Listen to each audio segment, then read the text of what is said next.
its end. The stakes are higher than they've ever been. Have we been built to defend the Traveler? Have we been built to defend humanity? The Witness is going to bring all of that to the test. What is that? How would we react if we were facing extinction? And how are we going to stand together to overcome this? You know what must be done. We were created for this moment, to deal with this conflict, to solve for this enemy. What the hell happens when evil finally arrives and confronts the Traveler?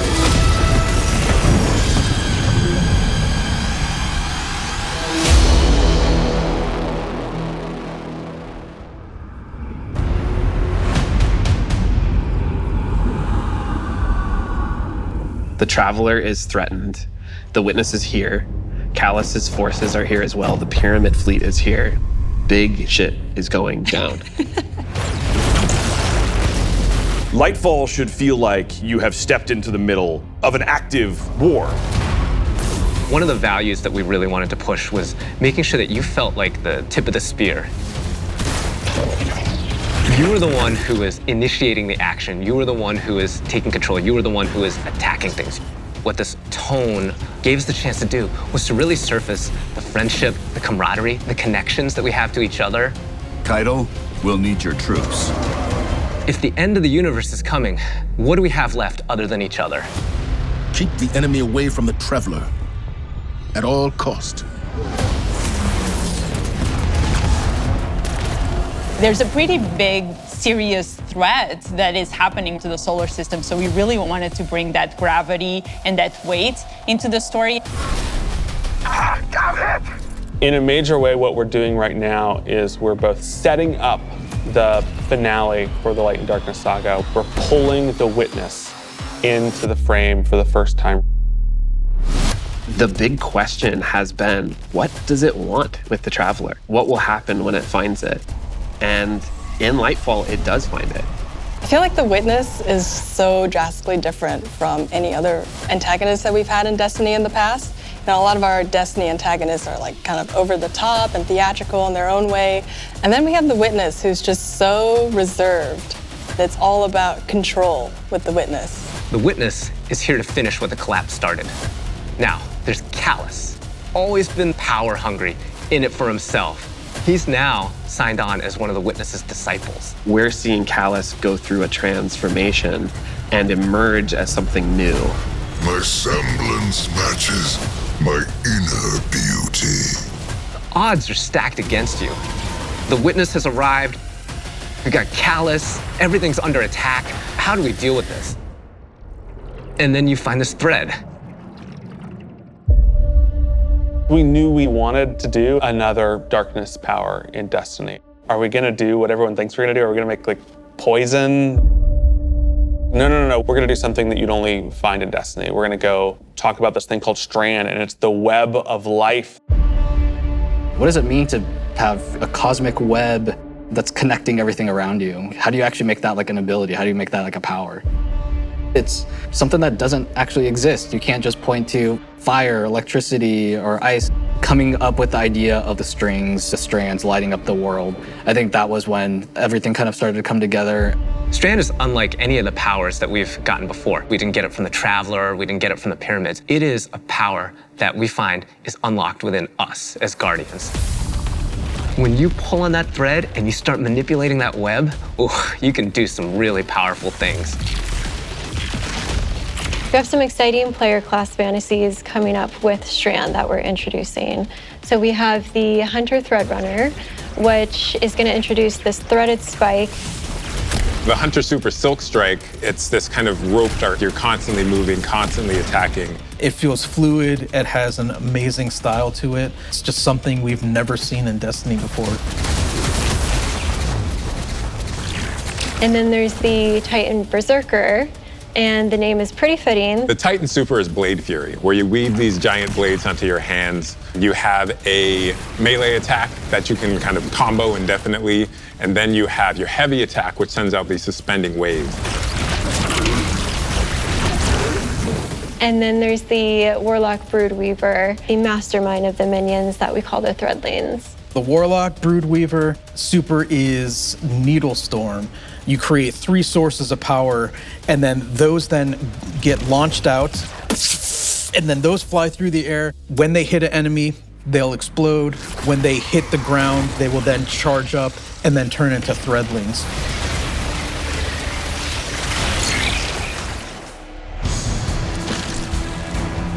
All the classes will have access to a grappling hook. When you select that, that takes up your grenade slot. It was a hard challenge because, like, how can you make this idea of swinging through the world equivalent to a grenade? And so designers came up with this idea of a grapple melee. The grapple melee is incredibly powerful. I grapple onto an enemy, which stuns them for a second. And then when I get there, I grapple punch, blow them all up, and start shooting, and then the unravel projectiles are flying all over the place. All that stuff coming together was magic for me. Oh my God, that's Destiny?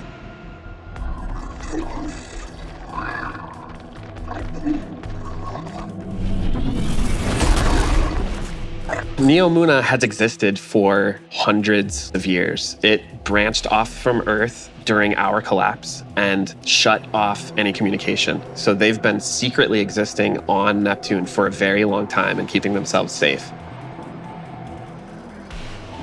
It was amazing to see how the concept artist made all of this beautiful art feel really fresh and new, but also a part of the Destiny universe. When you think about how to design Neomuna, like what's the architecture like? We're thinking of a lot of aerodynamic things, fins and sailboats. That informs us sort of the architectural form language that kind of looks unlike anything we've ever seen before. The high winds, strong pressure. We have that beach area where we show the sand is made out of diamonds.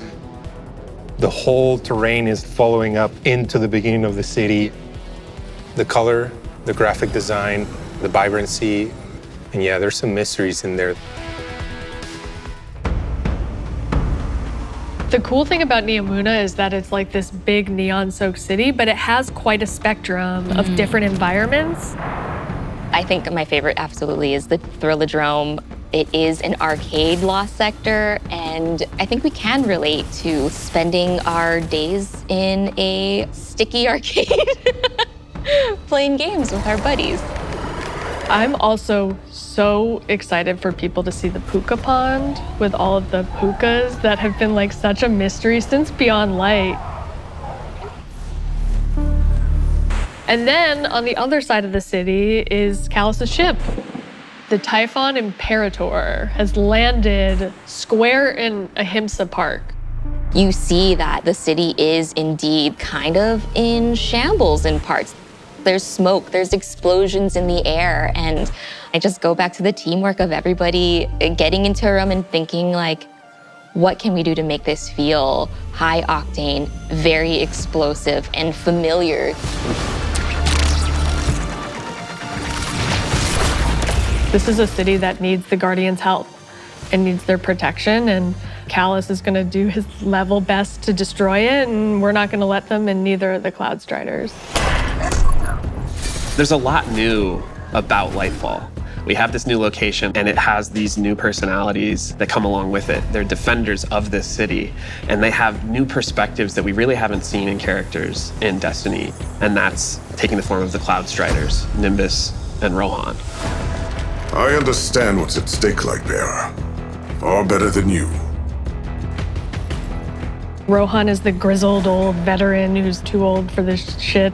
And Nimbus is the young rookie. Nimbus is learning on the job. Nimbus was definitely a favorite of ours to animate. They're so boisterous and fun-loving and a little smug, but super confident in their abilities. The Cloud Striders, bottom line, are cool. Nimbus, on your stakes!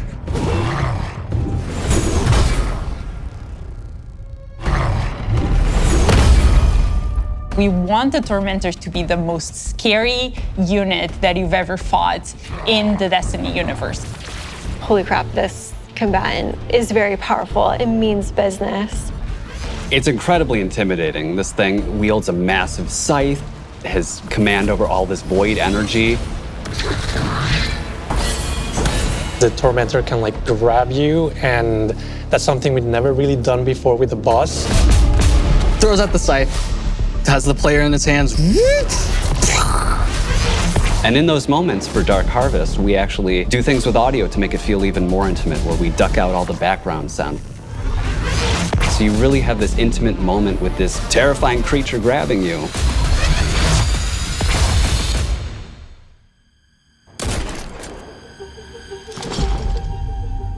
Lightfall and Season of Defiance are two sides of the Destiny coin. And so on the Lightfall side, we have crazy neon cities going on an adventure far away, sort of bombastic action fantasy. On the Season of Defiance side of the coin, it's a story that's much more closer to home. Season of Defiance is about the ground war on Earth. Callus's forces are invading, and we're defending Earth. We're freeing prisoners. Go now. We're trying to protect the last city, but much more directly and under much more threat than we have seen in a long time. You're working with Petra, you're working with Devram, you're working with all these people that you know that are close to home and that are battling for the real thing you're trying to save.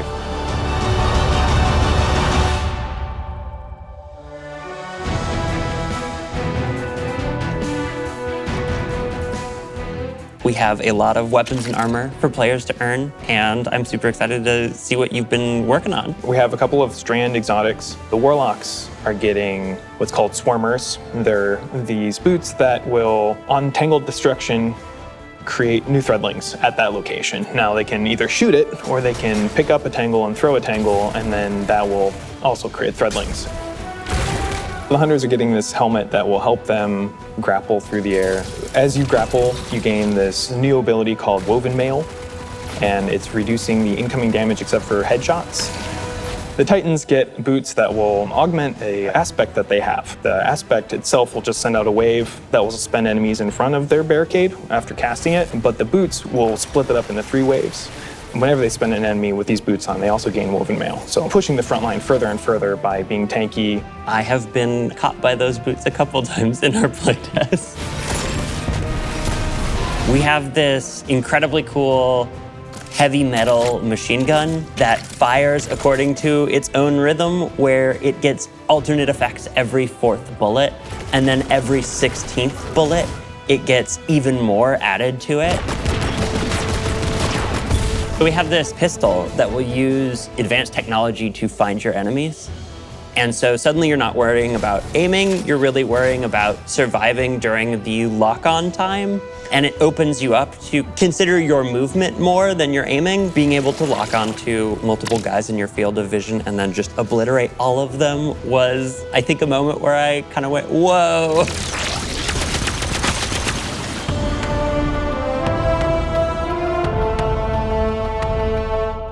We're introducing a ton of new features that are designed to make sure that the player experiences are as good as they can be. I think one of the things we're most excited about are loadouts and what we're calling build crafting 2.0, which is the system of both, hey, let's make it more understandable to how you make a build, and then let's allow you to save that build and quickly swap between them. When we started the process of figuring out how we are going to improve build crafting, one of the things that we knew we needed to do was make it easier to go from, I have never done any build crafting, to I'm really engaged in this system. When we engaged with the UI team and we said, we need to improve this experience, they came back with, well, what if we did a build management screen and let you see your whole build on one screen? It's all in one place. You can see it, you can read it, you can learn. And that coupled with our Guardian ranks, that's gonna come in and basically be our first ever companion to every single player. Guardian ranks is our answer to what should I be doing in Destiny if I want to get better? You have this track that tells you what you should be doing. We're really excited for players to start diving into that system along with accommodations, a way to finally say thank you to players that you've been playing with. We think all of this stuff is coming together to bring this more cohesive relationship between our players. When we think about the future of Destiny, we think there's so much more to discover. We're just on the coast right now. We want to get into the heart of this continent. We are walking to our 10-year anniversary of Destiny, and Destiny being such a core part of our players' lives. We just want to keep building Destiny. We've been talking about this antagonist to the Traveler for so long. In Lightfall, we get to spend time with the Witness in a way that we haven't yet. We're paying off storylines that have been coming together and been building for years. More questions will certainly arise. We have this finale with the final shape that's coming right after Lightfall, where we're closing down the Light and Darkness saga. But Destiny is far from over. This universe is about more than the conflict between the Traveler and the Pyramids, and we want to show you new ways to explore it. We want to show you new things to discover in the universe because we think that Destiny has a lot to offer, and Lightfall is the catalyst for that.